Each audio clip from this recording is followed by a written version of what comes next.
العالمين والصلاة والسلام على أشرف الأنبياء وسيد المرسلين نبينا محمد وعلى آله وأصحابه أجمعين.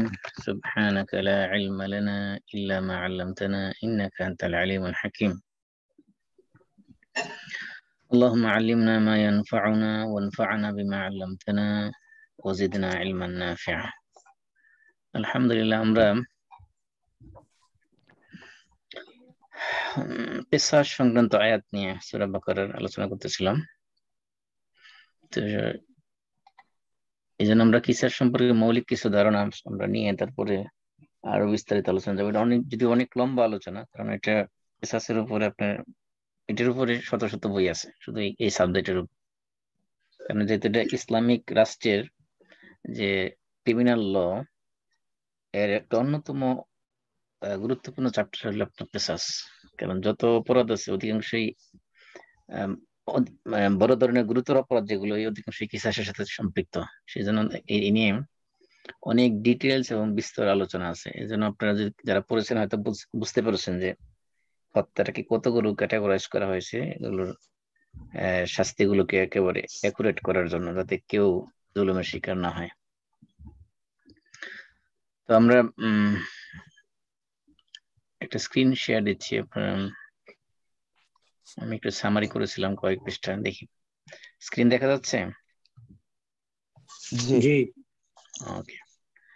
তো আমরা কিসাসের বাংলা করেছি যে হত্যা, জখম ও অঙ্গকর্তন সংক্রান্ত শাস্তি। কিসাস মানে শুধুমাত্র হত্যার শাস্তি না, কিসাসের সাথে আরো কিছু জড়িত। কোন শরীরে কোথাও জখম করলে সেটার শাস্তিও কিসাস, এবং কারো কোন শরীরে অঙ্গহানি করলে, মানে কোনো কান কেটে ফেলেছে, নাক কেটে ফেলেছে, হাত কেটে ফেলেছে, হাতের আঙুল কেটে ফেলেছে, এগুলোর শাস্তি কি বলি আমরা? কিসাস বলি। এই জন্য কিসাস মানে শুধু হত্যার বিনিময়ে হত্যা, এটাই কিসাস নয়। কিসাসের ভিতরে এই তিনটা জিনিস অন্তর্ভুক্ত।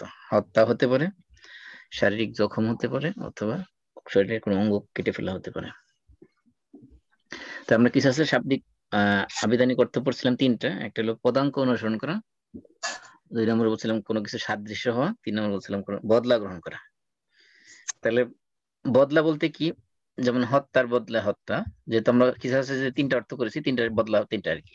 হত্যার বদলায় হত্যা, জখমের বদলায় জখম, এবং অঙ্গকর্তনের বদলায় অঙ্গকর্তন। সাদৃশ্য বলতে দুইটার মধ্যে সিমিলারিটিস মানে কি? সে যেই কাজটা করেছে তাকে সিমিলার শাস্তি দেওয়া, এটা হলো কি সাদৃশ্য দিক থেকে। তাহলে কিসাসের অর্থ সাদৃশ্য এই সেন্সে যে একজন অপরাধী সে যে অপরাধটা করেছে তার উপর, সারা শরীরের উপর যে ধরনের অপরাধটা করেছে ঠিক হুবহু সেম শাস্তি দেওয়া। সেজন্য এটা কিসাস আরেক অর্থ হলো সাদৃশ্য হওয়া, মানে সেম হওয়া, সিমিলার হওয়া। আর পদাঙ্ক অনুসরণ বলছিলাম এই কারণে, এই যে অপরাধটা করেছে, একটা মানুষের শারীরিক ক্ষতি করেছে, এই ক্ষতির পিছনেই তাকে কি করতেছে, অনুসরণ করতেছে তার শাস্তি। এই তিন দিক থেকে শাব্দিক অর্থের সাথে পারিভাষিক অর্থের কি আছে, একটা মিল আছে। তাহলে আমরা শরীর সংজ্ঞায় কি বলি যে তিনটা জিনিসের বদলা, হত্যার বদলা হত্যা, অথবা জখমের বদলা জখম, অথবা অঙ্গ কেটে ফেলার বিনিময়ে অঙ্গ কেটে ফেলা। এই তিনটার বদলা এই যে শাস্তিটা শরীয়তে দেওয়া হয় সেটাকে আমরা পরিভাষায় কি বলি? ইসলামী শরীয়তে পরিভাষায় কিসাস বলি। আবার কাসাস না, কিন্তু কাসাস মানে কাহিনী, স্টোরি। কিসাস, কাফ সাদ সাদ, এটা যদি আপনি কাসাস বলেন তাহলে এক অর্থ, কিসাস আবার যদি কিসাস বলেন তাহলে আরেক অর্থ। এখানে কিসাস সাদের পর আলিফ আছে একটা, কিসাস। আবার কিসাসের আরেক অর্থ যদি আলিফটা যদি বাদ দিয়ে দেন তাহলে কিসাস মানে হয়ে যাবে কিসাস মানে কিসাতুনের বহুবচন, কিসা মানে স্টোরি। আল্লাহ বলছে না লাকাদ কানা লাহুম ফি কাসাসিহিম, কাসাস আছে, কিসাস আছে। আমরা কোরআনের মধ্যে বলা হয়েছে নাহনু নাকুসসু আলাইকা আহসানাল কাসাস, ওইখানে কোরআনে বলা হয়েছে কাসাস। কাসাসকে এটা কিসাসও বলা হয়, আরবিতে কিসাসও বলা হয়, কাসাসও বলা হয়, দুইটাই বলা হয়। এই জন্য কাসাসুল আম্বিয়া আছে না, নবীদের কাহিনী, ওইটা কিসাসও বলা হয়। এই জন্য কিসাস, এটা সাদের পরে কি আছে, একটা আলিফ আছে, খেয়াল রাখবেন। তারপরে এসে আমরা হত্যার প্রকারভেদ, যেহেতু হত্যার সাথে সম্পৃক্ত শাস্তি, আগে প্রথমে হত্যার বিষয়ে আসি, তারপরে বাকিগুলো তো আমরা বুঝতে পারবো। হত্যা আমরা সাধারণত এখানে 3 ভাগে ভাগ করে থাকি। একটা হলো কতলা আমাদ, মানে ইচ্ছাকৃত হত্যা, আর একটা হলো শিবুল আমাদ বা প্রায় ইচ্ছাকৃত হত্যা, আরেকটা হলো কতল খাতা। মানে অথবা তিন ভাগে আমরা এভাবে বলতে পারি, ইচ্ছাকৃত, ভুলবশত, কারণবশত। এই ইচ্ছাকৃতকে আবার দুই ভাগ করেছি, একটা হলো প্রায় ইচ্ছাকৃত, আবার ভুলবশতের মধ্যে প্রায় ভুলবশত দুটো অ্যাড করা হয়েছে। তাহলে মূল কারণ হলো তিনটা, এই প্রথম দুইটার মধ্যে আরেকটা শাখা ভাগ করা হয়েছে। তাহলে আমরা যদি দেখি, তাহলে ইচ্ছাকৃত হত্যা, ভুলবশত হত্যা এবং কারণবশত হত্যা, এই তিনটা হলো কি মৌলিক কারণ। মৌলিক। এই এই তিনটার ভিতরে এই 4 নম্বর এবং 2 নম্বর, এই দুইটাকে কি করা হয়েছে, এই দুইটাকে ওইটা শাখা হিসাবে ভাগ করা হয়েছে। আমাদের শাখা হিসাবে ভাগ করে দেওয়া হয়েছে। আমাদের শাখা হলো শিবে আহমদ প্রায়, আর খাতার শাখা হলো কি শিবে খাতা। বা তাহলে খাতা। মূল হলো 3 প্রকার, ইচ্ছাকৃত, অনিচ্ছাকৃত। এগুলো আমরা দেখি, তাহলে প্রত্যেকটা সংজ্ঞা সহ এবং প্রত্যেকটা বিধান কি সেগুলো আমরা খেয়াল করি। প্রথম হলো ইচ্ছাকৃত হত্যা। এইটা হলো একমাত্র হত্যা যে হত্যার কারণে কি হবে, মানে মৃত্যুদণ্ড কার্যকরী হবে। এই যে 5টা যে ইয়ে আছে এখানে হত্যার প্রকার বলা হয়েছে, এই 5টা হত্যার মধ্যে শুধুমাত্র এই কতলা আমাদ বা ইচ্ছাকৃত হত্যা যেটা, এটার কারণে কি হবে, মৃত্যুদণ্ড কার্যকরী হবে। বাকি অন্যগুলোতে মৃত্যুদণ্ড কার্যকরী হবে না। সেগুলোতে কি কি কার্যকরী হবে সেটা সামনে আসতেছে আলোচনায়। তাহলে আমরা কতলে আমাদ যে অর্থাৎ ইচ্ছাকৃত হত্যা, যে এটার সংজ্ঞায় কি বলা হয়েছে, অর্থাৎ যে বস্তু দ্বারা সাধারণত মারা যায় মানুষ, এমন কোন বস্তু দ্বারা যদি কাউকে ইচ্ছাকৃতভাবে স্বেচ্ছায়, তাহলে তাহলে শর্ত হলো কি 3টা শর্ত। প্রথমত হলো কি এমন বস্তু দ্বারা মারতে হবে যেটা দ্বারা সাধারণ মানুষ কি হয়, মারা যায়।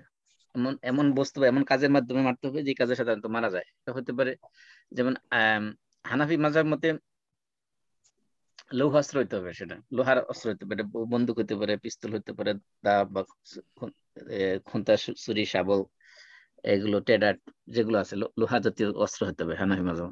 অন্য মাযহাব অনুযায়ী এবং কি হানাফি মাযহাবের অন্যান্য স্কুলদের মধ্যে এই লোহা জাতীয় লৌহাস্ত্র হওয়ার শর্ত নয়, মানুষ মারা যায় এমন যে কোনো কাজ হইলেই হবে। যেমন পানিতে ডুবে মারা, বিষ পান করে মারা, কোনো পাহাড় থেকে বা উঁচু জায়গা থেকে ফেলে দিয়ে মারা, যেভাবে হোক না কেন।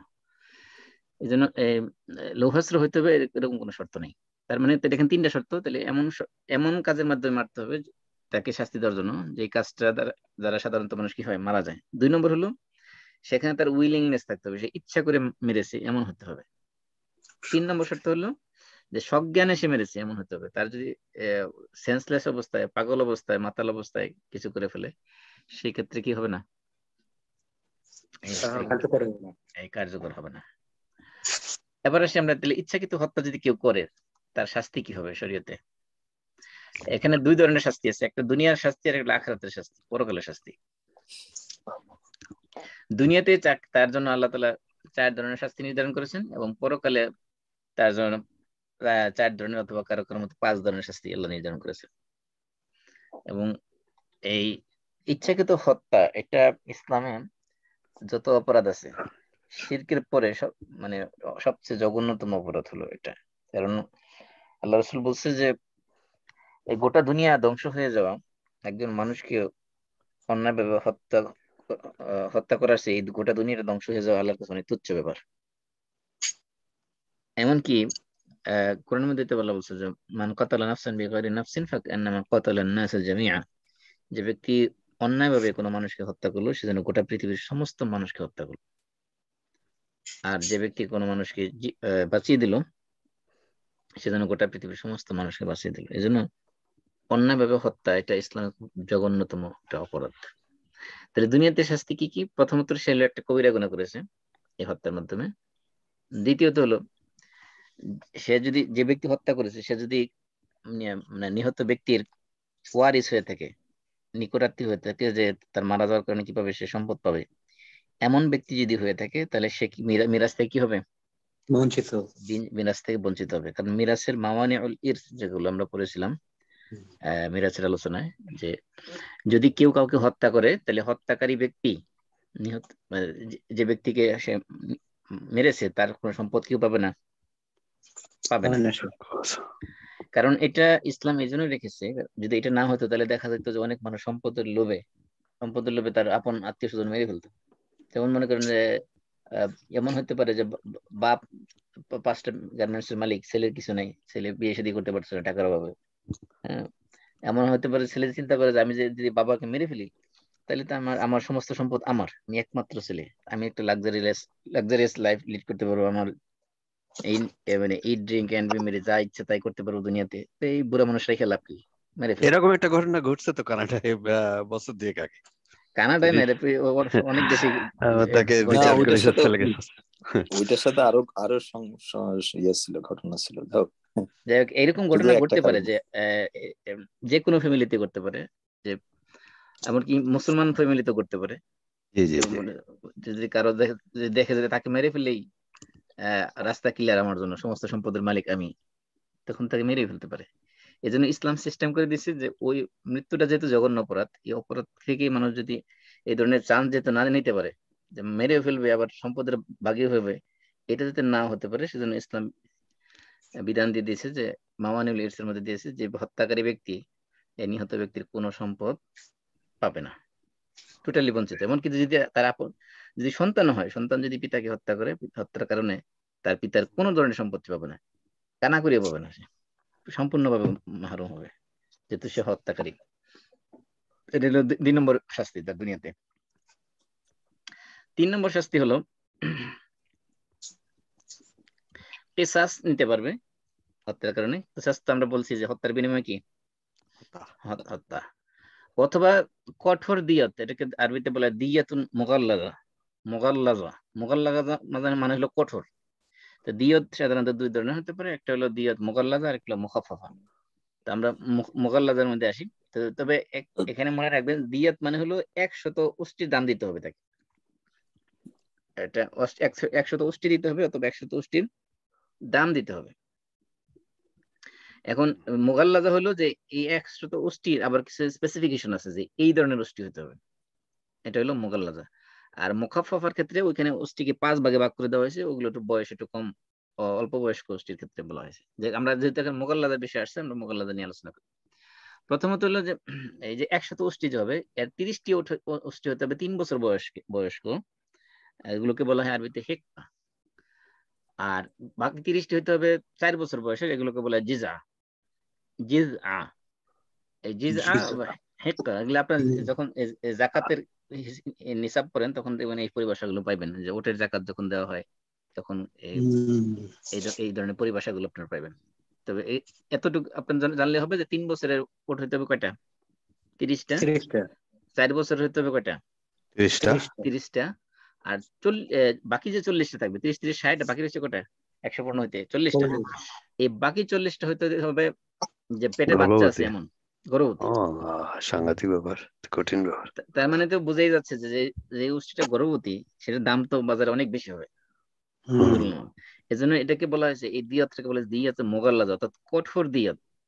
মানে এই শর্ত পূর্ণ করতে হবে, আপনি 30টা 3 বছরের, 30টা 40 বছরের, 40টা গর্ভবতী, এইরকম 100 উষ্টির যে উষ্টি দিতে হবে, অথবা উষ্টির যে দাম হবে বাজারে, বর্তমান বাজার মূল্য হবে সেই পরিমাণ মূল্য তাকে দিতে হবে। এটা হলো একটা মানুষকে হত্যার শাস্তি। যদি কিসাস না নেওয়া হয়, কিসাস না নেওয়া হয় মানে কি, মনে করেন যে যাকে মারা হয়েছে তার আত্মীয় স্বজন যদি মনে করে না, সে মারা গেছে, আরেকটা মানুষকে মেরে ফেলে আমাদের লাভ কি, আমরা আমরা সম্পদ নিব তার কাছ থেকে। হ্যাঁ, তাহলে মনে করেন যে কিসাস নিলে অনেক টাকা পয়সা পাবে, তারা ভাগযোগ করে নিতে পারবে, অনেক শান্তি মতো চলতে পারবে। আর ওই ব্যক্তি আমার আত্মীয় মারা গেছে, এর বিনিময়ে তাকে মেরে ফেলে আমাদের কি লাভ হইলো। অনেক আছে না, মানে ম্যাটেরিয়ালিস্টিক পয়েন্ট অফ ভিউ থেকে যদি চিন্তা করে, বস্তুগত দিক থেকে চিন্তা করলে যে ও তো মরেই গেছে, সুতরাং ওর বিনিময়ে যদি আমরা আরেকজন মেরে ফেলি, তাহলে আমাদের লাভ হইলো কি, আমরা কিছু টাকা পয়সা পেলে আমাদের লাভ হবে, এরকম আত্মীয় স্বজন তো আছে, কিছু আছে না। আবার কেউ আছে চিন্তা করে না, তাকে মেরে ফেলছে, তাকে আমি দুনিয়া থাকতে দেবো না, তাকেও মেরে ফেলতে হবে। মানে প্রতিশোধ স্পৃহা মানুষের এরকম হয়ে থাকে সাধারণত। আল্লাহ তাআলা 2টি অপশন রাখছে। আল্লাহ ইচ্ছা করলে কেউ প্রতিশোধ হিসেবে তাকে হত্যার বিনিময়ে হত্যা প্রয়োগ করতে পারবে, ইচ্ছা করলে সেখানে আহ, হত্যার বিনিময়ে হত্যা না করার মাধ্যমে অল্টারনেটিভ হিসেবে সেখানে দিয়ত নিয়ে কি করতে হবে, তাকে মাফ করে দিতে পারবে। 3 নম্বর, এটা হলো 3 নম্বর শাস্তি দুনিয়াতে। 4 নম্বর শাস্তি কি, তাকে কাফারা যদি মাফ করে দেয়, মনে করেন মৃত ব্যক্তির আত্মীয় স্বজন যারা আছে, ওয়ারিস যারা আছে, তারা যদি হত্যাকারীকে মাফ করে দেয়, অথবা যে আমরা কিসাস নিব না, কিসাস না নিয়ে কি করবো, আমরা দিয়ত নিব। দিয়ত। দিয়ত কি 100 উষ্টির দাম বা জি। 100 উষ্টি। তা হয়তো মাফ করে, যদি মাফ করে দেয় হুম। তাহলে তো তারা মাফ করলো ঠিক আছে, কিন্তু তার কাফারা থেকে সে মাফ পাবে না। মাফ করে যে দিয়েছে হত্যা করে তার কাফারা দিতে হবে। হ্যাঁ, যে হত্যা করেছে আচ্ছা, তাকে ঠিক আছে। কাফারা দিতে হবে। মাফ করলো। কাফারা, হ্যাঁ মাফ করলো, কাফারা দিতে হবে কোন কোন অবস্থায়?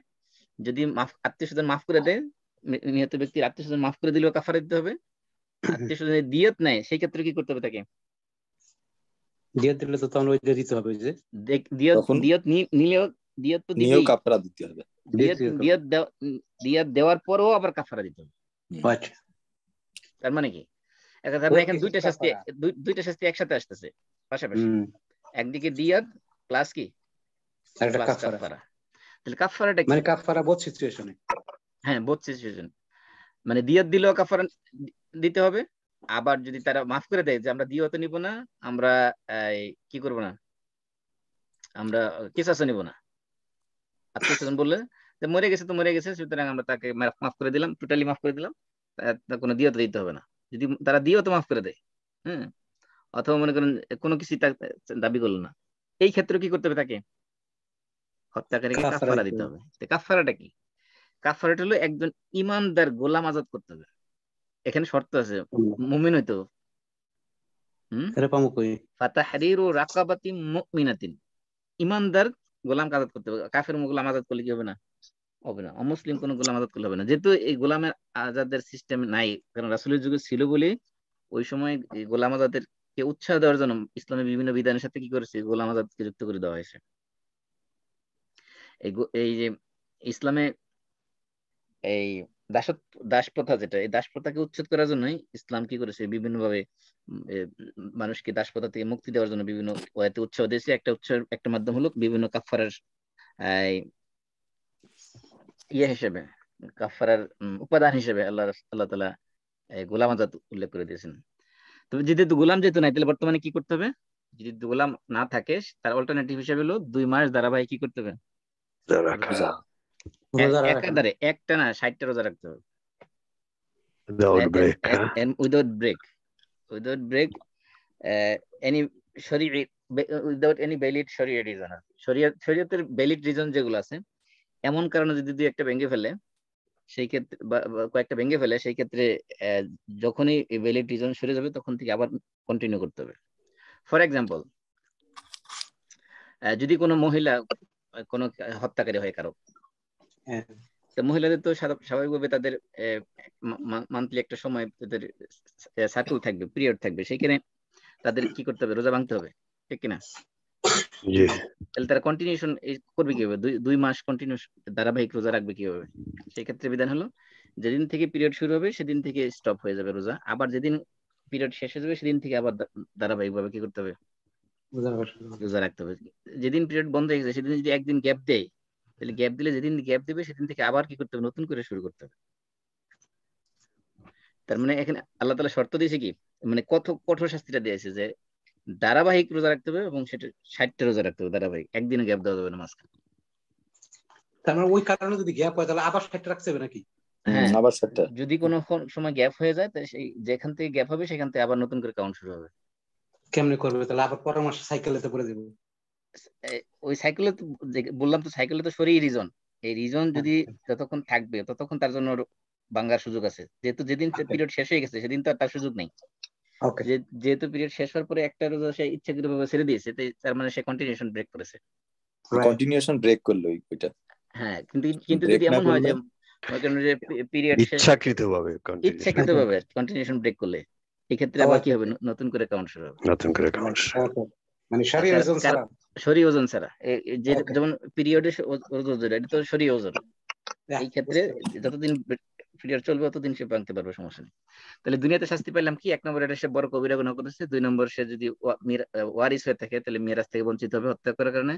3 নম্বর হলো তার উপর কঠোর দিয়াত প্রযোজ্য হবে, দিয়াতে মুগাল্লাদা যেটা। 4 নম্বর হলো তার জন্য কাফফারা ওয়াজিব হবে। কাফফারা হলো সে, আমরা যেহেতু গোলাম নাই এখন, আমরা এটা বাদ দিয়ে দিই, আমরা সেকেন্ড অপশনে চলে যাই সরাসরি, সেটা হলো কি 2 মাস কন্টিনিউয়াস Continuous রোজা। রোজা রাখতে হবে।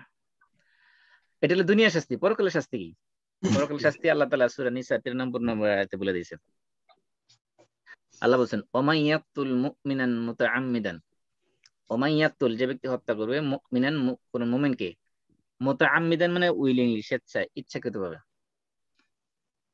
তাহলে ইচ্ছাকৃতভাবে, এই জন্য এটাকে বলা হয়েছে, এই যে কতলা আমাদ আছে না, আমাদ তাহলে আমাদ থেকে মুতাআম্মিদান আসছে। এই আমাদ Right. আইন মিম দাল মূল শব্দ, এখান থেকে আছে মুতাআম্মিদান। এখানে মুতাআম্মিদান শেষে কি আছে? আইন মিম দাল আছে কিনা? জি আছে। হ্যাঁ, এই মুতাআম্মিদান মানে হলো ইচ্ছাকৃত হত্যা। তাহলে পরকালে যদি শাস্তি কি? ওমাই ইয়াকতুল, যে ব্যক্তি হত্যা করে, মুমিনান, কোন মুমিনকে, মুতাআম্মিদান মানে ইচ্ছাকৃতভাবে, ফাজাযাউহু, এই যে এটা হলো রেজাল্ট বলতেছে, তার শাস্তি কি? শাস্তি হলো জাযা মানে পুরস্কার। এখানে পুরস্কার বলতে হত্যার কি পুরস্কার হয়, মানে জাযা বলতে এখানে কি? শাস্তি। শাস্তি, Punishment. পানিশমেন্ট। হু মানে তার, তাহলে তার পুরস্কার হলো, তার জাযা হলো কি? হ্যাঁ। 1 নম্বর জাযা হলো জাহান্নাম। জাহান্নাম। প্রথম হলো কি? জাহান্নাম। ডাইরেক্ট প্রথম শাস্তি হলো জাহান্নাম। তো জাহান্নামে তো যারা যাবে, এদের মধ্যে তো অনেকে আছে যাবার ইমানদার, যারা জাহান্নামে যাওয়ার পরে কি হবে? শাস্তি ভোগ করার পরে আবার এক সময় কি করবে? বেড়ে আসবে, তারা জান্নাতে যাবে। জান্নাতে আসবে। কিন্তু জি। একজন মানুষকে যে হত্যা করবে, তার দ্বিতীয় শাস্তি হলো খালিদান ফিহা, খালেদ মানে হচ্ছে অনন্তকাল। চিরকাল জাহান্নামে থাকবে, জাহান্নাম থেকে সে বেরিয়ে না। খালিদান ফিহা, চিরকাল সে জাহান্নামে। 2 নম্বর। 3 নম্বর শাস্তি কি? এবং গাদিবাল্লাহু আলাইহি, গাদিবা মানে গজব, আমরা বাংলায় গজব বলি না? গজব, ক্রোধ, গজব মানে হলো গাইন দোয়াত বা গদব, গাদাব, আরবিতে হলো গদব। এটা বাংলা হয়ে গেছে কি? গজব। বাংলা গজব হয়েছে। আমরা দোয়াতকে কি বলি? জ বলি। যেমন উদুকে কি বলি? অজু বলি। জি। ওই দোয়াত যে জ বলি, এরকম গদব যে কি গজব হয়ে গেছে। তাহলে গাদাবাল্লাহু ওয়া গাদিবাল্লাহু আলাইহি, গাদিবা ইয়াগদাবু মানে রাগান্বিত হওয়া, ক্রোধান্বিত হওয়া। গাদিবাল্লাহু, আল্লাহ রাগান্বিত হবেন, আলাইহি মানে তার উপর, তার প্রতি। তাহলে 3 নম্বর শাস্তি কি?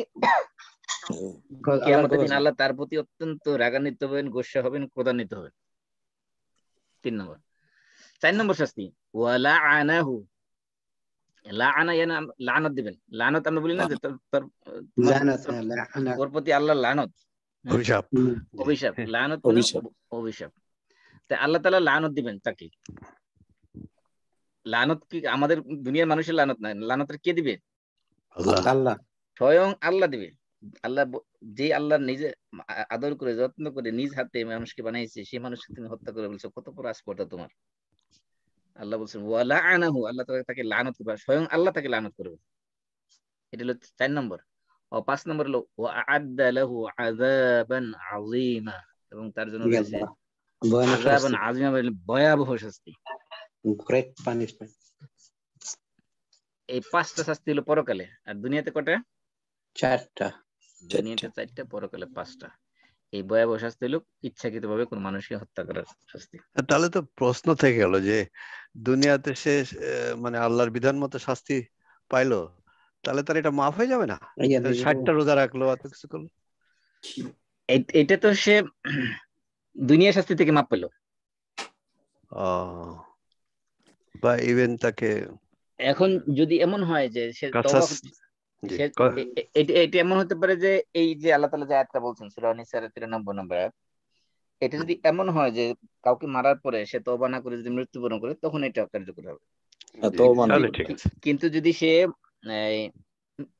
কাউকে হত্যা করার পরে তার উপরে শরীয়তের বিধান প্রয়োগ করা হয়, এবং সে যদি কাফারা আদায় করে, এবং সে যদি তওবা করে আল্লাহর কাছে ক্ষমা চায়, তো আল্লাহ রাসূল তো বলছেন আত-তাওবাতু তামহু মা ক্বাবলাহা, তওবার মাধ্যমে তওবার পূর্বে সমস্ত গুনাহ কি করে হয়? মাফ করে দেয়। তাহলে এটা হলো যারা তওবা না করে, কাউকে হত্যা করে তওবা না করে কি করবে? মারা যাবে, তাদের জন্য এটা প্রযোজ্য হবে। আর কারণ হলো আমরা জানি যে ইমানদার কেউ কি থাকবে না, চিরকাল জাহান্নামে থাকবে না। আমাদের আহলে সুন্নাত ওয়াল জামাতের আকীদা হলো কোন ইমানদার কি করবে না? জাহান্নামে থাকবে না, চিরকাল জাহান্নামে থাকবে না। এই জন্য এই আয়াতটা হলো যে যারা কি করবে, মানুষকে হত্যা করার পরে তওবা না করে কি করবে? মারা যাবে, তার মানে সে কাফের অবস্থায় মারা যাবে। 2 নম্বর হলো কত শিবে আমাদ, কতল শিবুল আহমদ মানে হলো মানে ইচ্ছাকৃত হত্যার মতোই অনেকটা, মানে প্রায় ইচ্ছাকৃত। এটা হলো যে এমন বস্তু দ্বারা মেরে ফেললো যেটা দ্বারা সাধারণত কি হয় না, মানুষ মারা যায় না। যেমন ছোট্ট একটা পাথর ডিল মারলো, বুকের মধ্যে লাগলো, আস্তে করে মরে গেল, ঠুস করে মরে গেল। যেমন মুসা আলাইহিস সালাম হয়েছে না, মুসা আলাইহিস সালাম কি ঘুষি মারলো আর মারা গেল। জি, একটা ঘুষি মারলো, এক ঘুষিতে চিৎপটাং মরে গেছে। তো এক ঘুষিতে মানুষ মরে যায় সাধারণত না। মানুষ তো এই যে রাজা রেসলিং করলে সারাদিন ঘুষাইতে লাইতেছে, কিলাইতেছে, ঘুষাইতেছে, কিছুই হইতেছে। হ্যাঁ, এই জন্য এরকম যদি হয় যে ছোট পাথর দিয়ে ডিল ছুঁড়ে মারলো, হয়তো মাথার মধ্যে এমন জায়গায় লাগলো যে মারা গেল, অথবা ছোট লাঠি দিয়ে মারলো শুধু শাসন করার উদ্দেশ্যে, দেখা গেল এমন এক জায়গায় লাগলো যে লাঠি একা আঘাতেই মারা গেল। তাহলে শিবুল আহমদ যেটা, শিবুল আহমদের বিধানটা যেহেতু হত্যার মতোই প্রায়, এই জন্য এটার শাস্তিটা অনেকটা ওটার কাছাকাছি। তাহলে প্রথম শর্ত হলো যে এমন বস্তু দ্বারা প্রহার করা, যে বস্তু দ্বারা সাধারণত কি হয় না, মারা যায় না, মরার কথা না আর কি। হ্যাঁ, মরার কথা না, এমন বস্তু দ্বারা আঘাত করলে সেটা হলো Shibul Ahmed. Second degree murder. হ্যাঁ, 2 নম্বর হলো যে স্বেচ্ছায় প্রহার করতে হবে, মানে সে প্রহারটা ইচ্ছাকৃত ভাবে করেছে কিন্তু মেরে ফেলবে এই উদ্দেশ্যে করে নেই। মনে করেন যে ছোট পাথর একটা মারছে, মারছে তো তার গায়ে লাগার জন্য, কিন্তু এই পাথর মারার কারণে সে মরে যাবে, এটা তার উদ্দেশ্য ছিল? এটা তার উদ্দেশ্য ছিল না। অথবা মনে করেন ছোট্ট লাঠি দ্বারা প্রহার করছে যে শাসন করার উদ্দেশ্যে, দেখা গেল যে মারা গেছে। অনেক সময় হয় না যে স্কুল কলেজে মাদ্রাসায় ওস্তাদের ফিটিয়ে দিয়ে ছাত্র মেরেই ফেলছে, তার তো মেরে ফেলার উদ্দেশ্য ছিল না, উদ্দেশ্য ছিল কি করা, শাস্তি দেওয়া, কিন্তু দেখা গেল মরেই গেল। তাহলে এই প্রহারটা হতে হবে কি, স্বেচ্ছায় প্রহার হতে হবে, ইচ্ছাকৃত ভাবে। 3 নম্বর হলো সজ্ঞান হতে হবে, মানে অজ্ঞান অবস্থায়, পাগল অবস্থায়, মাতাল অবস্থায় হলে হবে না, সজ্ঞান করতে হবে। যদি এই 3টা কন্ডিশন পাওয়া যায়, এই হত্যাটাকে আমরা কোন ক্যাটাগরিতে ফেলবো,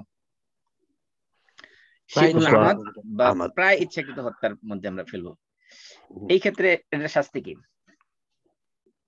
এই ক্ষেত্রে এটা তো অবশ্যই এটা কবিরা গুনাহ, শিবুল আহমদ এটাও কি একটা কবিরা গুনাহ, কিন্তু এই ক্ষেত্রে কিসাস নেওয়া যাবে না।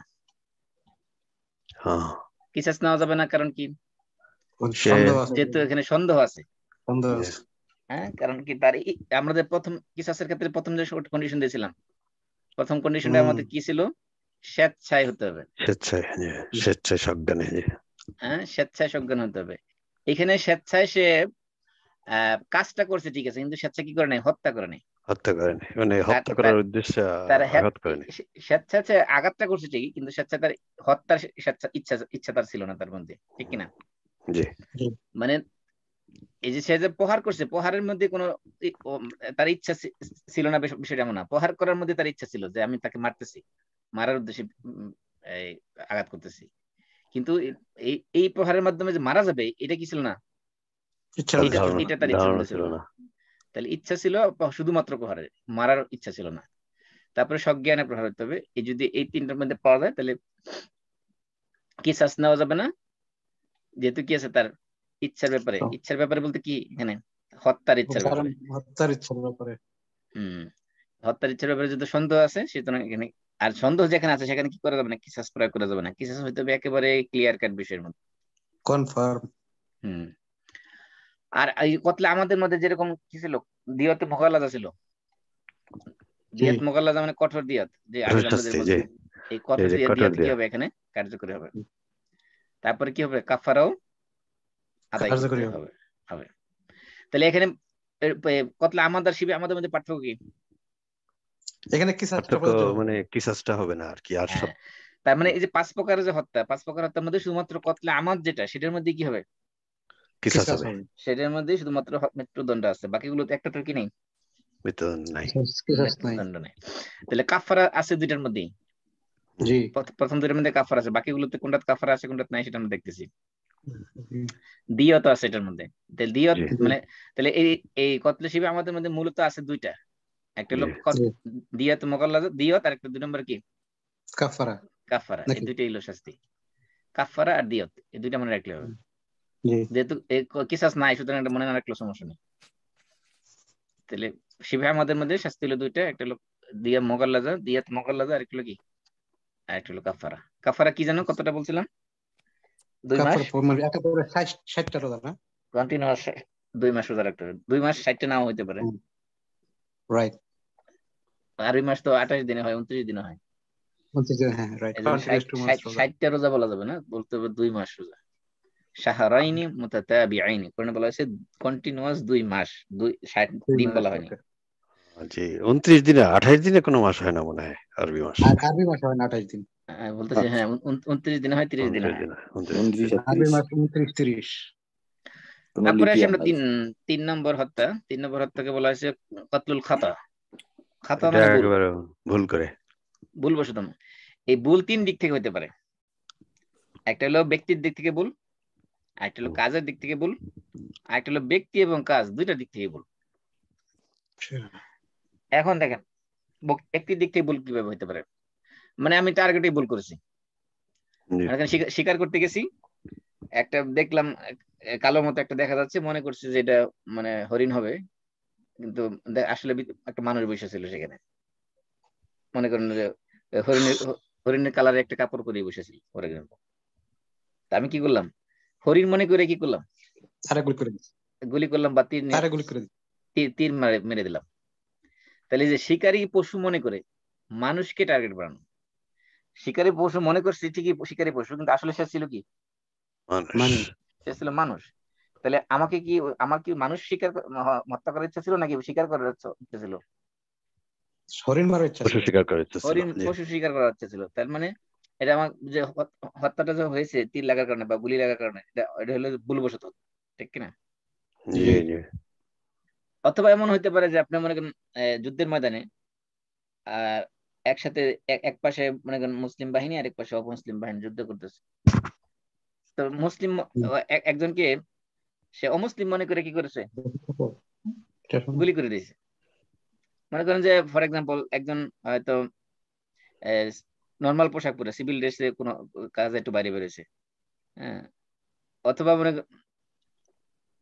রাতের অন্ধকারে সে পোশাক দেখে চিনতে পারে নাই, মনে করছে শত্রু মনে হয় আসতেছে, দিছে গুলি করে। তাহলে এই যে অমুসলিমকে মুসলিমকে শত্রু মনে করে যে গুলি করে মেরে ফেলছে, তার কি আসলে তাকে হত্যা করার ইচ্ছে ছিল নাকি অমুসলিম সে শত্রু মনে করে গুলি করেছে? শত্রু মনে করে ভুল করে করছে। তাহলে এটাও কি ভুল ক্রমে হত্যার অন্তর্ভুক্ত।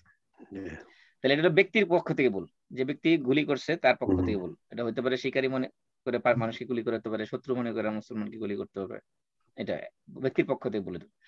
2 নম্বর হলো যে টার্গেট কি তো বস্তু, যেটা টার্গেট লক্ষ্যচ্যুত হয়ে কাজের মাধ্যমে ভুল হতে পারে। কাজের ভুলটা কিরকম, মানে শিকারীর আমি জানছি যে এটা হরিণ যাই গুলি করছি, কিন্তু হরিণের গায়ে লাগেনি। হরিণের গায়ে না লাগিয়া এটা আরো দূরে আরেকজন মানুষ বসা ছিল, তার গায়ে যায় লাগছে। অথবা মনে করেন যে মারলাম শিকারীর গায়ে, কিন্তু শিকারীর পিছনে মনে করেন ঝোপের আড়ালে বা গাছের আড়ালে আরেকটা মানুষ বসা ছিল, শিকারীর গায়ে না লাগে ওটা ব্যাট করে যায়, ওই ব্যক্তির গায়ে যায় লেগে গেছে, লক্ষ্যভ্রষ্ট হয়ে আরেকদিকে। অথবা মনে করেন তীর মারছেন, মারার সময় হাতে একটু কেঁপে গেছে কোন কারণে, আরেকদিকে চলে গেছে তীর, তো শিকারীর গায়ে না লেগে গেছে আরেক ব্যক্তির গায়ে যায় লেগে গেছে। তো এটা হলো কি কাজের মধ্যে ভুল, কাজের ভুল। অথবা মনে করেন শত্রুর গায়ে মারছেন ঠিকই, কিন্তু শত্রুর গায়ে না লেগে কি করেছে, তীর গুলি যায় আরেকজনের গায়ে লেগে গেছে, তো এটা কি কাজের ভুল। তাহলে এই ব্যক্তি যে ব্যক্তি হত্যা করেছে তার ব্যক্তিগত ভুল হতে পারে, টার্গেট সিলেক্ট করার ক্ষেত্রে ভুল হতে পারে, অথবা টার্গেটটা ঠিকই করেছে কিন্তু টার্গেট কি হয়েছে, লক্ষ্যভ্রষ্ট হয়েছে, লক্ষ্যচ্যুত হয়েছে, এটা হতে পারে। এবং 3 নম্বর হলো এই ক এবং খ দুটো সমন্বয় করতে পারে। ক খয়ের সমন্বয় কি, মনে করেন আপনি শিকারী পশু মনে করে গুলি করছেন মানুষকে, শিকারী পশু মনে করে গুলি করছেন কাকে, মানুষ একজন বসা ছিল, মনে করছেন যে শিকারী পশু, পরে এটা ওই মানুষের গায়ে না লাগা আরেকজনের গায়ে লাগছে। যেই শিকারী মানুষকে আপনি টার্গেট করে ছাড়ছিলেন গুলি বা তীর, তার কাছে না লেগে লাগছে কি জায়গায় আরেকজনের কাছে গায়ে। তাহলে এখানে কি হয়েছে, দুইটাই ভুল হয়েছে। এখানে টার্গেট একদিক দিয়ে যে শিকারী পশু মনে করেছে মানুষকে, এটা একটা ভুল ছিল। 2 নম্বর যে যাকে টার্গেট করেছে তার গায়ে না লেগে আরেকজনের গায়ে লাগছে, সেটা আরেকটা ভুল। তার মানে 2 ভুলের কি হয়েছে, সমন্বয় হয়েছে 3 নম্বরে, মানে টার্গেটেবল কাজেবল, টার্গেটেবল কাজেবল। এই যে 3 ধরনের ভুল, এই সবগুলোকে এই কতল খাতার অন্তর্ভুক্ত। এখন কতল খাতা যেটা, এটা শাস্তি কি? এক নম্বর হলো কিসাস প্রযোজ্য হবে না, যেহেতু এটা প্রযোজ্য হবে না, এটা আমরা নাম্বারিং না করলেও পারি, রাইট তাই না? যেহেতু জি। এখানে কিসাসের শাস্তি নাই। 2 নম্বর হলো দিয়াত দিয়াত দিয়ত মুকাফফাফা, দিতে হবে, কিন্তু দিয়ত হলো মুখাফফাফা। হালকা। মুখাফফাফা মানে হালকা। আগে মোগাল্লাদা ছিল কি কঠোর। কঠোর। কঠোর মানে ওই যে দিয়ত বলতে 100 ওস্টি দিতে হবে, এটা শিওর। সব ক্ষেত্রে কি দিয়ত মানে হলো 100 ওস্টি বা ওস্টির মূল্য সমপরিমাণ। কিন্তু কিন্তু মুখাফফাফা না মুগাল্লাদা, এটা নির্ভর করবে কিসের উপরে? হত্যার ধরনের উপরে। তাহলে তাহলে কতলে আমাদ এবং শিবে আমাদ যেটা, এই দুটার জন্য দিয়ত কি মুখাফফাফা না মুগাল্লাদা? প্রথম দুইটা ইচ্ছাকৃত এবং প্রায় ইচ্ছাকৃত। দুটো ওইটা হলো কঠোর। কঠোর যেটা ওই দুইটার মধ্যেই কি মুগাল্লাদা। কঠোর। তাহলে এই যে 5 প্রকারের যে হত্যা, প্রথম দুইটার মধ্যে হলো মুগাল্লাদা মানে কঠোর, আর বাকি যে তিনটার মধ্যে হলো কি আপনার মুখাফফাফা। মুখাফফাফা মানে কি হালকা, মানে যে এনি মুখাফফাফা মানে হালকা, মানে যে কোনো 100টা। এই যে আমি সামারি করছি এখানে দেখেন সামারি। ইচ্ছাকৃত হত্যার মধ্যে কি আছে? কিসাস আছে অথবা দিয়ত আছে। কিসাস অথবা দিয়ত প্লাস কাফারা। আর প্রায় ইচ্ছাকৃত এর মধ্যে কিসাস নাই, দিয়তে মুগাল্লাজা আছে প্লাস কাফারা আছে। আর যেটা খাতা, যেটা ভুলবশত, যেটা এটার মধ্যে দিয়ত মুখাফফাফা। তাহলে এই যে বাকি তিনটার মধ্যে কি দিয়ত সবগুলো কি মুখাফফাফা, বাকি তিনটার মধ্যে দিয়ত সবসময় মুখাফফাফা হবে। এই তিনটার মধ্যে হলো কি মুখাফফাফা। আর প্রথম দুটো দিল কি মুগাল্লাজা। এটি খেয়াল রাখতে হবে যে প্রথম 2 প্রকারের কথার মধ্যে হলো মুগাল্লাজা, বাকি তিনটাতে হলো কি বাকি তিনটাতে হলো মুখাফফাফা। মুখাফফাফা মানে হালকা। হালকা বলতে ওই 100 তো ওটি, কিন্তু সেক্ষেত্রে ওটের ক্যাটাগরির ক্ষেত্রে একটু শিথিলতা আছে, ওখানে 5 ভাগে ভাগ করা হয়েছে। যাই হোক, তাহলে কত্তের সাথে খাতা মানে ভুলবশত হত্যার শাস্তি কি? কিসাস নেওয়া যাবে না। 2 নম্বরে দিয়াত মুখাফফাফা ওয়াজিব হবে। 3 নম্বরে কাফারা ওয়াজিব হবে। কাফারা কি বলছিলাম আমরা? ওয়াজিব 2 মাস কন্টিনিউয়াস কি রাখতে হবে? রোজা রাখতে হবে। এটা হলো। এবার আছে শিবে খাতা। শিবে খাতা মানে কি ভুলের মতোই, মানে প্রায় ভুলবশত হত্যা। যেমন মনে করেন আপনি কোনো একটা কাজ করেছেন, কিন্তু এই কাজের থেকে কেউ মারা গেছে, সেখানে আপনার কোনো ইচ্ছা ছিল না মারার। যেমন ঘুমের মধ্যে আপনি এক পাশ থেকে আরেক পাশে গেলেন, যাওয়ার পরে মনে করেন যে একজন খাটে শোয়া ছিল, একজন নিচে শোয়া ছিল, যে খাটের থেকে সে গড়াইতে গড়াইতে পড়ে গেছে আরেকজনের গায়ের উপরে, সে পড়ে যায়, সেই লোকটা মারা গেল, মানে যার উপর পড়ছে সেই মারা গেল। তাহলে এই যে ঘুমের মধ্যে সে পড়ে গেলাম, পড়ে যাওয়ার কারণে সে যে মারা গেল, নিচে যে শোয়া ছিল সে মারা গেল, ওই ব্যক্তিকে মারা তার ইচ্ছা ছিল না? ইচ্ছা ছিল না। অথবা মনে করেন যে ছোট বাচ্চা, শিশু বাচ্চা বিছানায় শুয়ে আছে, রাত্রেবেলা ঘুমের মধ্যে বাপ তার হাত একটা দিয়েছে গলার মধ্যে, দমাইকে বন্ধ হয়ে মরে গেছে। এমন হতে পারে না যে ঘুমের মধ্যে হাত একটা চলে গেছে ওইদিকে, বাচ্চার গলার মধ্যে পড়ে বাচ্চা ছটফট করে দমাইকে মরিয়ে গেছে। এমন তো হতে পারে, যে কারণে যেটা মানে কারো ইচ্ছা ছিল না মারার, কিন্তু মারা গেছে। অথবা মনে করেন আপনি টিনের ছাদের মধ্যে, চালের মধ্যে কাজ করতেছিলেন, অথবা কোনো বিল্ডিং এর উপরে কাজ করতেছিলেন, নিচে আরেকজন আপনাকে কাজ যোগাই দিচ্ছিল, মানে কনস্ট্রাকশনের কাজ হয়, কেউ উপরে কাজ করে কেউ নিচে কাজ করে, মনে হয় না? দেখা গেল যে উপরে যে কাজ করতেছিল সে হঠাৎ করে পড়ে গেল, পড়ে গেছে সে আরেকজনের মাথার উপরে, তো সে যার উপরে পড়ছে সেই মারা গেছে। যে পড়ছে সে মারা যায় নাই, যার উপরে পড়ছে সে কি হয়েছে? সে মারা গেছে। তাহলে এখানে এই হত্যার জন্য সে কি দায়ী কিনা? না। এটাকে বলা হয়েছে, এগুলোকে বলা হয়েছে কতল শিবে খাতা, যেটা ভুলের মতোই অনেকটা। এই কতল শিবে খাতার ক্ষেত্রে শাস্তি কি শরীয়তে? প্রথম কথা হলো, যেহেতু তার হত্যার ইচ্ছা ছিল না এখানে, যেখানে কিসাস নেওয়া যাবে না। কিসাস নেওয়া যাবে না, কিসাস নেওয়া যাবে না। দিয়ত দিতে হবে, যেহেতু হত্যা যেহেতু হয়েছে, মানুষ মরলেই কি করতে হবে? দিয়াত দিতে হয়। কোনো মানুষ মারা কি কারো কারণ কোনো একটা কারণে কারো দ্বারা কোনো মানুষ নিহত হইলেই দিয়ত দিতে হবে, এটা মনে রাখতে হবে। তো দিয়ত কখনো মুখাফাফা কখনো মোগাল্লাদা। দিয়তের মাফ নেই কোনো অবস্থাতেই, দিয়তের কি নেই কোনো মাফ নেই। অবস্থাতেই মাফ নেই, দিয়ত দিতে হবে। আহ দিয়ত এই ক্ষেত্রে কি আছে, দিয়ত একটু শিথিলতা আছে। শিথিলতা মানে দিয়ত মুখাফাফা মানে কি হালকা দিয়ত। হালকা দিয়ত মানে ওই যে ওটের ক্ষেত্রে বলছিলাম কিছু শিথিলতা আছে, সেখানে ওটকে 5 শ্রেণীতে ভাগ করে দেওয়া হয়েছে এবং সেগুলো বয়স কমিয়ে দেওয়া হয়েছে। আগে যেরকম ওইখানে শর্ত দেওয়া হয়েছে যে 3 বছরের 4 বছরের আবার 40 বছরের গর্ভবতী, ওরকম শর্ত দেওয়া হয়নি। এবং এখানে আরো শর্ত দেওয়া হয়েছে যে আপনার সময় ডিউরেশন বাড়ায় দেওয়া হয়েছে, 3 বছরের মধ্যে আদায় করলে হবে, এরকম অনেক ধরনের শিথিলতা আছে সেখানে মুখাফাফার মধ্যে। তারপরে কাফারা ওয়াজিব হবে। এটা যেহেতু কি যেহেতু তার সরাসরি এখানে ইনভলভমেন্ট ছিল, সেই কারণে কাফারা দিতে হবে, যেহেতু তার মাধ্যমে হত্যাটা হয়েছে। যদিও সে হত্যা তার ইচ্ছা ছিল না, তো হত্যাটা ঘটছে তার মাধ্যমে, ঠিক কিনা?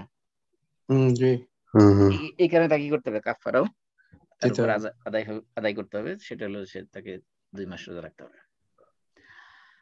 আরেকটা বলা হচ্ছে কতলুত তাসাব্বুব। তাসাব্বুব মানে কারণবশত, যে আপনি এমন একটা কাজ করলেন যে কাজের দ্বারা কাউকে কোনো ক্ষতি করা বা কারো কোনো হত্যা করা তো ইচ্ছা ছিলই না, কারো কোনো ক্ষতি করার ইচ্ছা ছিল না, কিন্তু আপনি যে ধরনের নেসেসারি মেজার্স আপনার নেওয়া উচিত ছিল বা কশাস মেজার আপনার যেগুলো নেওয়া উচিত ছিল সেগুলো আপনি নেন নাই, ক্রিমিনাল নেগলিজেন্সি বলা হয় আর কি। প্রয়োজনীয় সতর্ক অবস্থা অবলম্বন করেন নাই, সেই কারণে কি আসতেছে, সেই কারণে যে মারা যাওয়ার কারণে আপনাকে এটা লায়াবিলিটি আপনাকে গ্রহণ করতে হবে। যেমন কি, আপনি রাস্তার পাশে একটা গর্ত খনন করছেন বড় করে, এখন রাত্রেবেলা একজন হাঁটতে আসলো, হিসাবে গর্তের ভিতরে পড়ে মারাই গেল। আপনি যখন গর্ত করেছেন, অবশ্যই আপনার উচিত ছিল কি এই গর্তের পাশে ফেন্সি দিয়ে দেওয়া, বেড়া দিয়ে দেওয়া, ঠিক কিনা? ফেন্স দিয়ে দেওয়া, অথবা কমপক্ষে একটা নোটিশ লাগানো দেওয়া এখানে যে সাবধান সামনে গর্ত আছে, যাতে কেউ, অথবা কমপক্ষে একটা বাধা দেওয়া সামনে, যে মানুষকে আসলে এখানে এই রাস্তা অতিক্রম করার সময় কমপক্ষে সে সাবধান হতে পারে চলার সময়। অথবা মনে করেন ফর এক্সাম্পল আপনি রাস্তার মধ্যে বড় একটা পাথর ফেলে রাখছেন, একজন এসে রাত্রেবেলা ওই পাথরের মধ্যে ধাক্কা খেয়ে মারাই গেছে।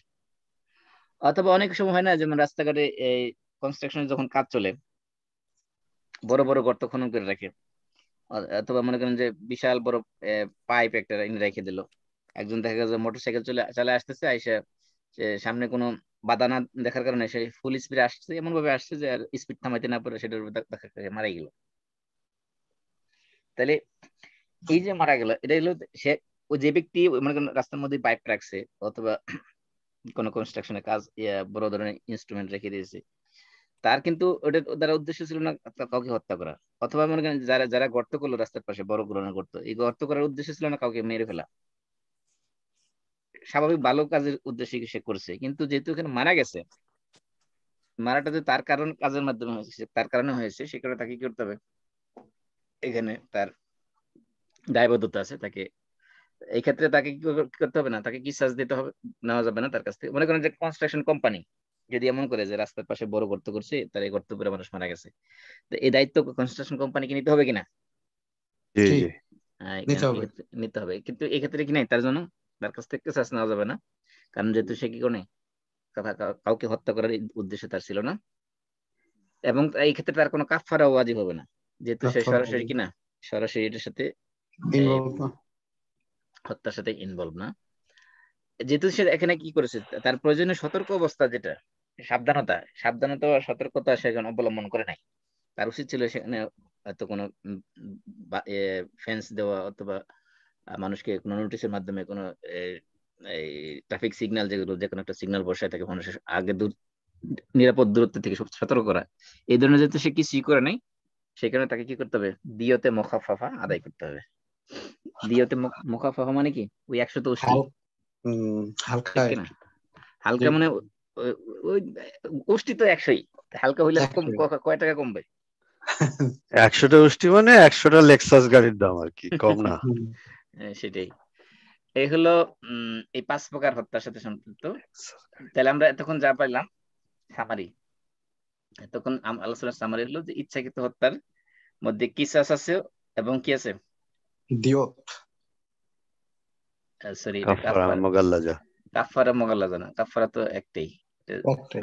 ভুল হয়েছে, এটা হলো আচ্ছা, দিয়াতে মুগাল্লাজা। দিয়াতে মুগাল্লাজা, এটা হবে দিয়াতে মুগাল্লাজা এবং কাফারা। কাফারা। আচ্ছা, তাহলে কাফারা নাই কোনটার মধ্যে? শুধু কাফারা নাই, শুধু শেষটা 5 নম্বরটা, মানে কারণবশত, যেটা কারণবশত। কারণবশত তার মধ্যে কাফারা নাই। আচ্ছা, আর আচ্ছা। কেসাস আছে, কেসাস আছে শুধুমাত্র একটার মধ্যে, সেটা কোনটা? ইচ্ছাকৃত দিলে 1 নম্বরটা। 1 নম্বর। এই একটার মধ্যে শুধু কি আছে? কেসাস আছে, সেটা হলো কিসাস। ইচ্ছাকৃত হত্যা। বাকি যে এই 4 প্রকার হত্যা, এগুলোর মধ্যে কি নেই? কিসাস নাই। কিসাস নাই। এগুলোর মধ্যে কেসাস নাই। আর দিয়াতে মুগাল্লা আছে শুধুমাত্র প্রথম দুইটার মধ্যে, জি, ইচ্ছাকৃত এবং প্রায় ইচ্ছাকৃত। বাকি তিনটার মধ্যে আছে কি? মুখাফফা, মুকাফফাস, মানে এগুলোর ক্ষেত্রে কাফারা। হালকা। আচ্ছা, আর তাহলে কাফারা আছে সবগুলোর মধ্যেই, শুধুমাত্র একটা বাদে, শেষেরটা হ্যাঁ, কারণবশত। সেটা কি? কারণবশত। কারণবশত। হুম, এই হলো সামারি। এবার আসি আমরা এই যে ইচ্ছাকৃত হত্যার যে কেসাস, জি, কেসাস তো শুধুমাত্র মানে আমরা কি এখানে মৃত্যুদণ্ড ধরে নেই, তাহলে আর সহজ হবে।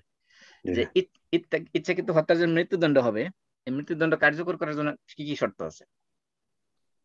এখানে অনেকগুলো শর্ত দেওয়া হয়েছে ইসলাম, যেহেতু এটা মানুষের জীবন নিয়ে খেলা। এখানে বিষয়টা এত সিলি ম্যাটার না, এটা একটা সিভিয়ার এবং সিরিয়াস ম্যাটার।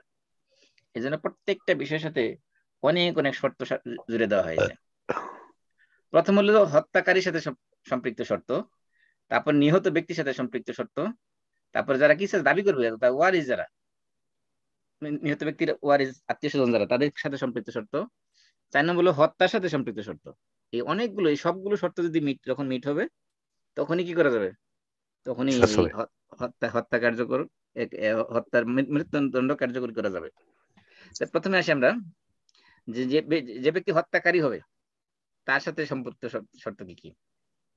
তার সাথে সম্পৃক্ত শর্তের মধ্যে প্রথম আছে যে সে শরীয়তের মোকাল্লাফ হইতে হবে।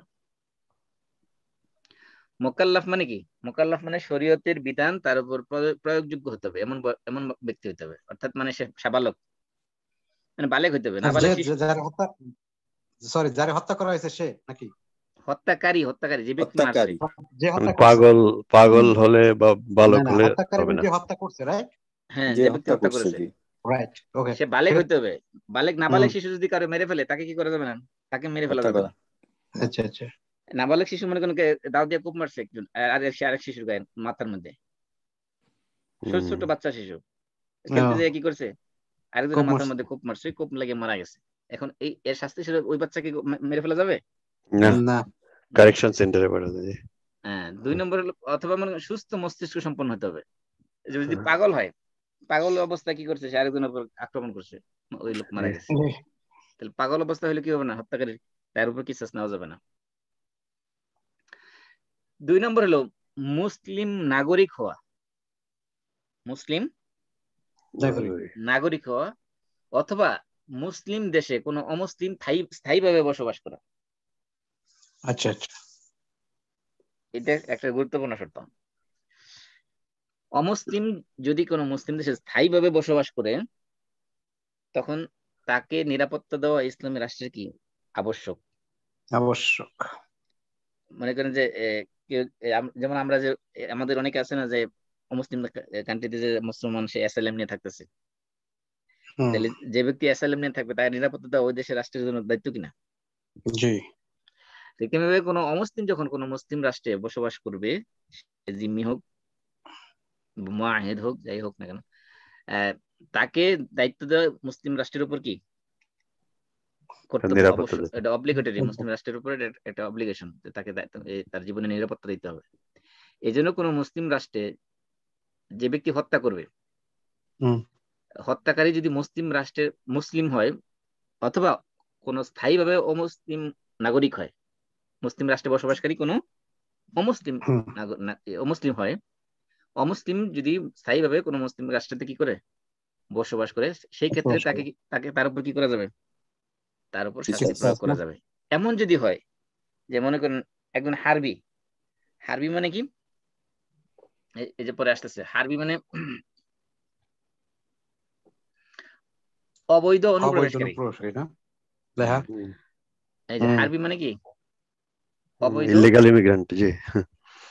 অনুপ্রবেশকারী। এটা এটা যদি কোনো মুসলিম দেশে কোনো অমুসলিম যদি অবৈধভাবে অনুপ্রবেশ করে, তাহলে তাকে আরবিতে কি বলা হয়?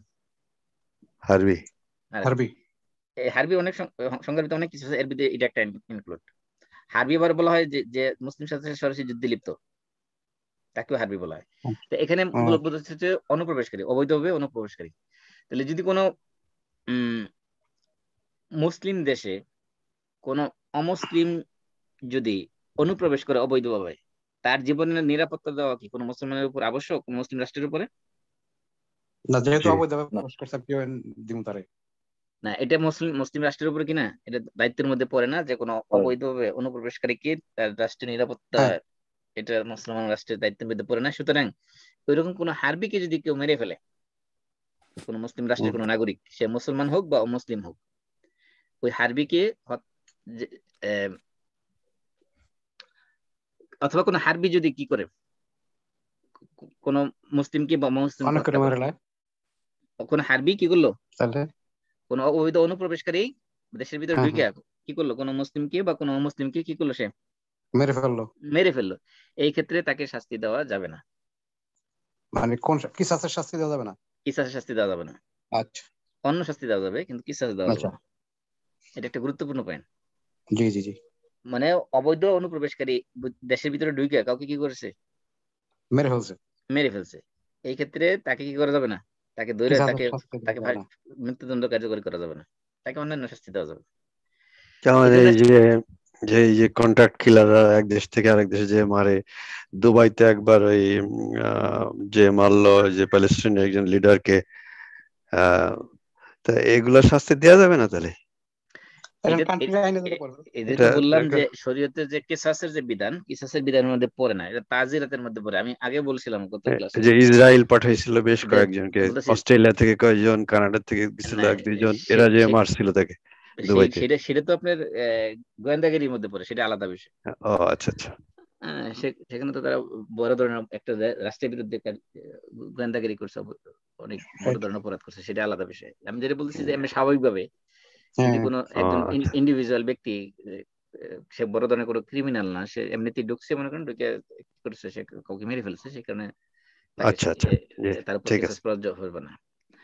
আরেকটা জিনিস হলো, মুসলিম দেশে কোন মুসলিম যদি কোনো মুসলিমকে হত্যা করে তার উপর কিসাস নেওয়া যাবে। কোন অমুসলিম যদি কোনো অমুসলিমকে হত্যা করে কোন মুসলিম দেশে, তার উপর কি নেওয়া যাবে, তার থেকেও কিসাস নেওয়া যাবে।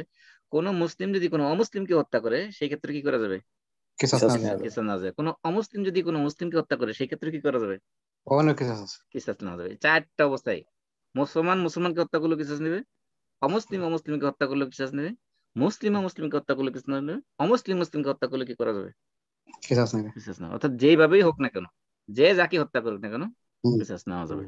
এই জন্য শর্ত হলো কি, স্থায়ী বাসিন্দা হইতে হবে, সেখানে নাগরিক হইতে হবে। এই বাইরের থেকে এসে অনুপ্রবেশ করে যদি কোনো হত্যাকাণ্ড ঘটায় ফেলে, সেক্ষেত্রে তার উপর শাস্তি দেওয়া যাবে, এগুলো তাজিরাতের শাস্তি, সেগুলো কিসাসের শাস্তি না। ঠিক আছে।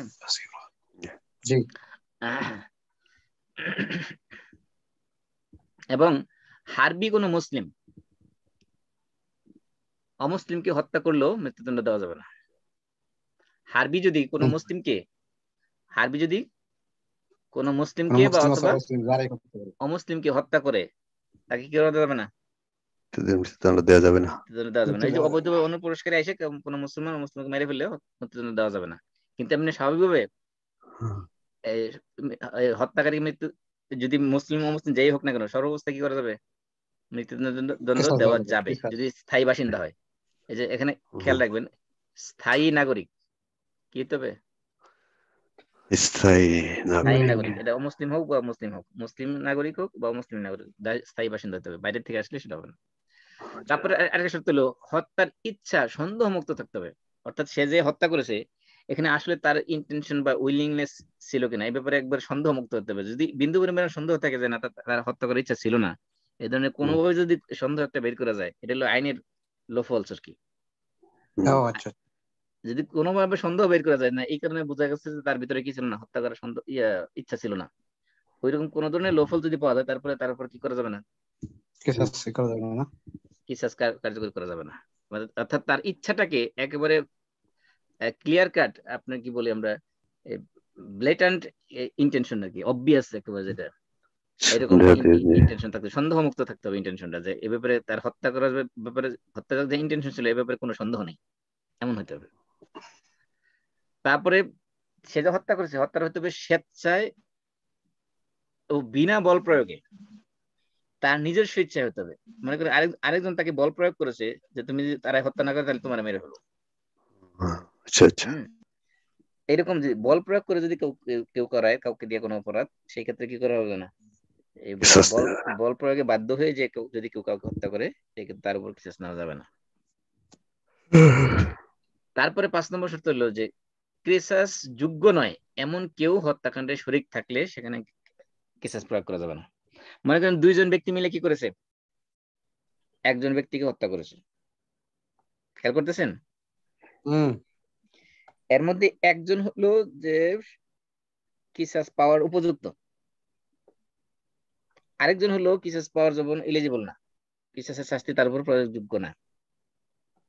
এই ক্ষেত্রে এই 2 জনের মধ্যে কার উপর কিসাস প্রয়োগ করা হবে? 2 জন মিলেই হত্যা করছে, 2 জনকে 2 রকম শাস্তি দিতে হবে না, কিসাসের শাস্তি সবসময় সেম হবে সবার জন্য। যখন কোনো কিসাসের শাস্তি যখন প্রয়োগ করা হবে, যদি এই সেম হত্যাকাণ্ডের সাথে একাধিক ব্যক্তি জড়িত থাকে, একাধিক ব্যক্তির সেম শাস্তি হবে। এটা তো দেশের আইন না, বাংলাদেশের আইন না, এটা হলো শরীয়তের আইন। বাংলাদেশ আইন তো হলো যে কয়েকজনকে মৃত্যুদণ্ড, কয়েকজনকে যাবজ্জীবন, কয়েকজনকে প্র্যাকটিস খালাস, ওরকম না। শরীয়তের বিধান হলো যখন, যেহেতু এখানে প্রাণ হলো একটা এবং ক্রাইম একটাই হয়েছে, এটা হলো হত্যা, হত্যার শাস্তি কিসাস যখন দেওয়া হবে সবার উপর কি দেওয়া হবে, সেম দেওয়া হবে। প্রমাণ যতক্ষণ প্রমাণ পাওয়া যাবে যাতে সবাই কি আছে এর সাথে ইনভলভ আছে। কারণ হলো মনে করেন যারা এখানে অংশগ্রহণ করছে, কার আঘাতে মারা গেছে সেটা তো আমরা শিওর না, সবাই তো আঘাত করছে, সবাই তো প্রহার করছে, কার আঘাতে, কোন আঘাতে মারা গেছে তো আমরা জানি না। এই জন্য সবার উপরে সমান শাস্তি প্রয়োগ হবে। এমন যদি হয় মনে করেন যে ছোট বাচ্চা আঘাত করছে, এরপরে বড় মানুষ একজন আঘাত করছে, দেখেন 2 জন অংশগ্রহণ করছে, ছোট বাচ্চার উপরে তো শরীয়তের কি নাই, কিসাস নাই। কিন্তু অ্যাডাল্ট যে মনে করেন বাচ্চা যে মারধর করছে, পরে যে বাপও যে অংশগ্রহণ করছে, পরে যে, এখন বাপের উপর তো কিসাস আছে, কিন্তু ছেলের উপর কি নাই, ছেলে নাবালক শিশু, তার উপর কিসাস নাই। এখন কি হবে, কিসাস প্রয়োগ করা যাবে না? কারণ এখানে শর্ত মিট করা হয় না। এই যে হত্যাকারী শর্তের মধ্যে কি আছে, শর্তের মধ্যে আছে কিসাস যোগ্য নয় এমন কেউ হত্যাকাণ্ডে কি থাকতে পারবে না, শরীক থাকবে না। যদি শরীক থাকে তাহলে কি হবে না, কিসাস যোগ্য নয় এমন কেউ হত্যাকাণ্ডে শরীক না থাকা হবে, এটা হবে শর্ত আর কি, না থাকা। না থাকলে কি হবে, না থাকলেই কার্যকরী হবে হত্যা। আচ্ছা, যদি থাকে তাহলে কি হবে না, কার্যকরী হবে না। এবার আসি নিহত ব্যক্তির ক্ষেত্রে শর্ত। যে ব্যক্তি মারা গেছে তার ক্ষেত্রে কি শর্ত? তার ক্ষেত্রে 3টা শর্ত। 1 নম্বর, যে ব্যক্তি মারা গেছে তাকে যে মেরেছে, নিহত ব্যক্তি হত্যাকারীর সন্তান বা অধস্তন কেউ না হওয়া, হত্যাকারীর সন্তান বা অধস্তন কেউ না হওয়া। কারণ আমরা গত সপ্তাহে আলোচনা করেছিলাম, কি বলছিলাম, শুনতে পাচ্ছেন আপনারা? জি। যে সন্তান যদি পিতাকে মেরে ফেলে, সেক্ষেত্রে সন্তানকে মারা যাবে? যাবে না। যাবে। কিন্তু পিতা যদি সন্তানকে মেরে ফেলে, সেক্ষেত্রে পিতা মারা যাবে না, মারা যাবে না, মারা যাবে না। এই জন্য বলা আছে যে হত্যাকারী সন্তান বা অধস্তন কেউ না হওয়া, তার মানে পিতা না হওয়া। সন্তান বা অধস্তনকে না হওয়া মানে কি, পিতা না হওয়া আর কি, পিতা না হওয়া, পিতা বা দাদা বা নানা না হওয়া। না হওয়া। যে পিতা হলে কি করা যাবে না, পিতা যদি হত্যা করে সন্তানকে, তাকে তাহলে কিসাস হবে না। কিসাস নেওয়া যাবে না। দাদা যদি নাতিকে হত্যা করে কিসাস নেওয়া যাবে না। না। এই জন্য হত্যাকারীর কি হতে পারবে না, নিহত ব্যক্তি হত্যাকারী কি হতে পারবে না, সন্তান বা অধস্তন কেউ হতে পারবে না। হতে পারবে না। 2 নম্বর, নিহত ব্যক্তি জীবনের নিরাপত্তা লাভের যোগ্য হওয়া। নিহত ব্যক্তি জীবনের নিরাপত্তা লাভের যোগ্য হওয়া, মনে করেন যে ব্যক্তিকে হত্যা করা হয়েছে তার কোনো জীবনের নিরাপত্তাই নাই, এমন ব্যক্তিকে কেউ যদি হত্যা করে তার কারণে কিসাস নেওয়া যাবে।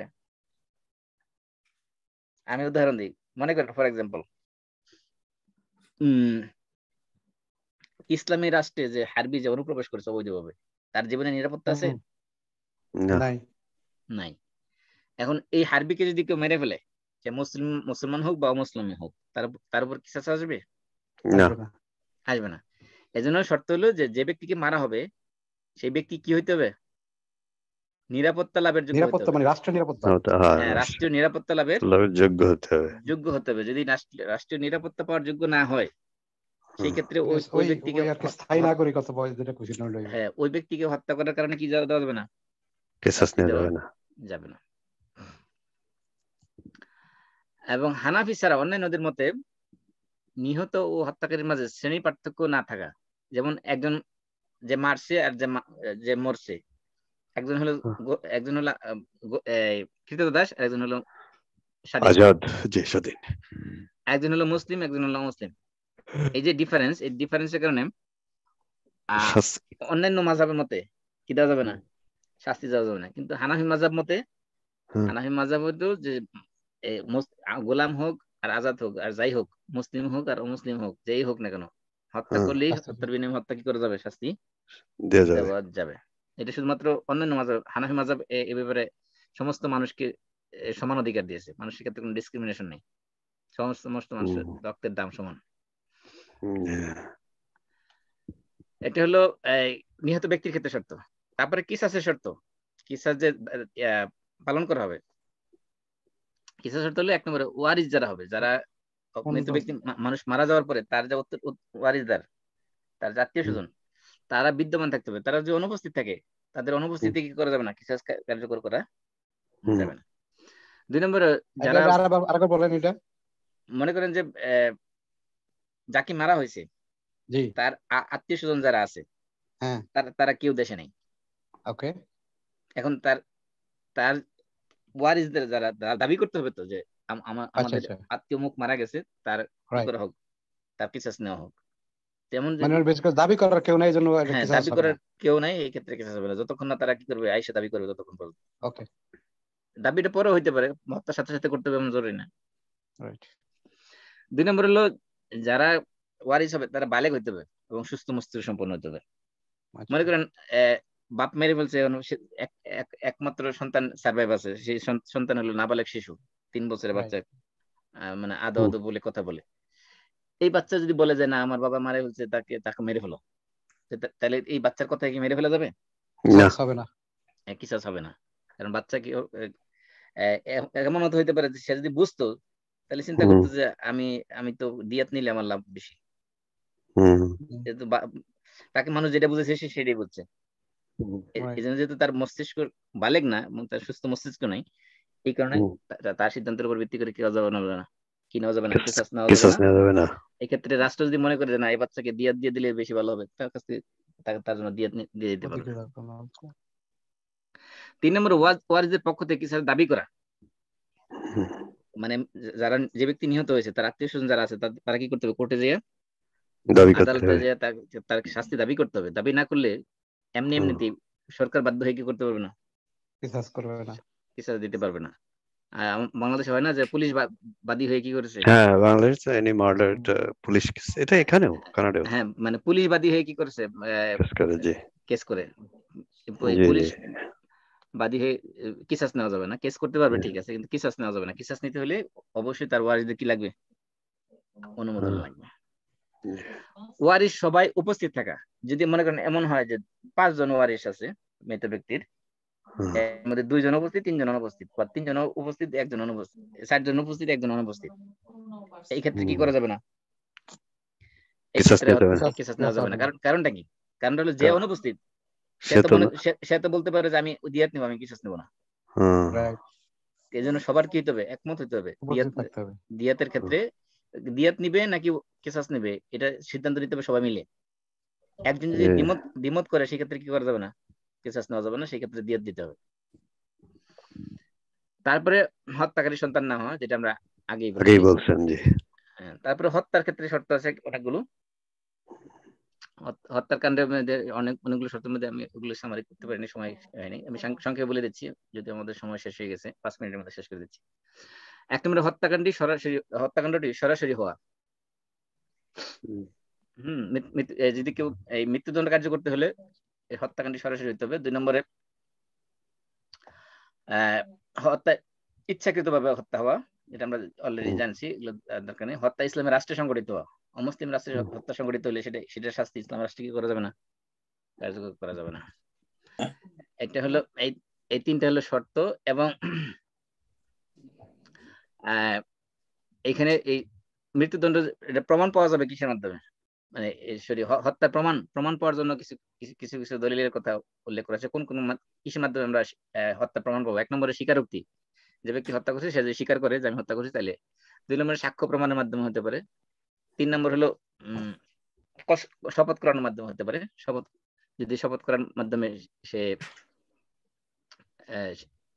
শপথ করে যদি বলে, যেমন কাউকে শপথ করানো হলো, যে শপথ করার পরে সে প্রমাণিত হলে সে কি করেছে, হত্যা করেছে, সেক্ষেত্রে হত্যা প্রমাণিত হবে।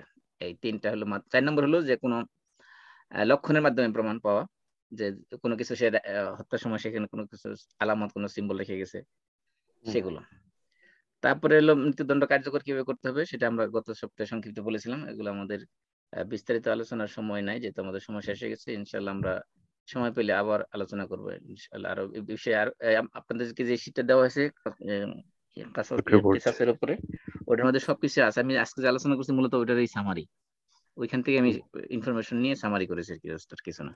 তো আপনারা পুরোটা যদি রিডিং করেন তাহলে আরো বিস্তারিত জানতে পারবেন, যেগুলো আমি আজকে আলোচনার ভিতরে আসেনি। সময় করে এক সময় পুরোটা রিডিং করে ফেলবেন, তাহলে দেখবেন যে আরো ক্লিয়ার হবে সেটা। তো আমরা শেষ করে দিচ্ছি, সবাই পড়ি। সুবহানাকাল্লাহুম্মা ওয়া বিহামদিক, আশহাদু আল্লা ইলাহা ইল্লা আনতা, আস্তাগফিরুকা ওয়া আতুবু ইলাইক। আসসালামু আলাইকুম ওয়া রাহমাতুল্লাহি ওয়া বারাকাতুহু।